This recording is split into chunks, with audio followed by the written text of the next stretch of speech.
నువ్వు కూడా అందరిలాగా ట్యాబ్స్‌ని బుక్‌మార్క్ చేసుకుంటున్నావా?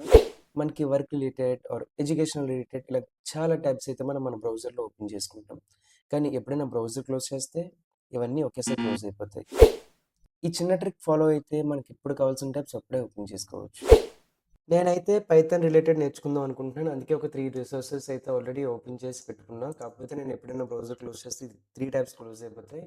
అందుకు నేను దీన్ని డైరెక్ట్‌గా గ్రూప్ చేసేసుకోవచ్చు. ఇక్కడ add new tab to group and then మనకు నచ్చిన కలర్ ఇక్కడ ఇచ్చుకుందాం. And name it as python and then enter. So, ఇంకా మీరు ఈ రిమైనింగ్ 2 ట్యాబ్స్ కూడా యాడ్ చేసుకోవాలంటే ఇక్కడ add tab to group Python and ఇక్కడ కూడా same add tab to group Python.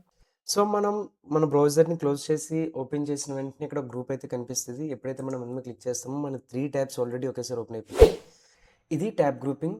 ఒక ఎగ్జిస్టింగ్ గ్రూప్‌లోకి కొత్త ట్యాబ్ క్రియేట్ చేయాలంటే షిఫ్ట్ ఆల్ట్ సి అని టైప్ చేస్తే సరిపోతుంది. అదే కొత్త గ్రూప్ క్రియేట్ చేయాలంటే షిఫ్ట్ ఆల్ట్ పి క్లిక్ చేస్తుంటే కొత్త గ్రూప్ అనేది క్రియేట్ అవుతుంది. Thank you.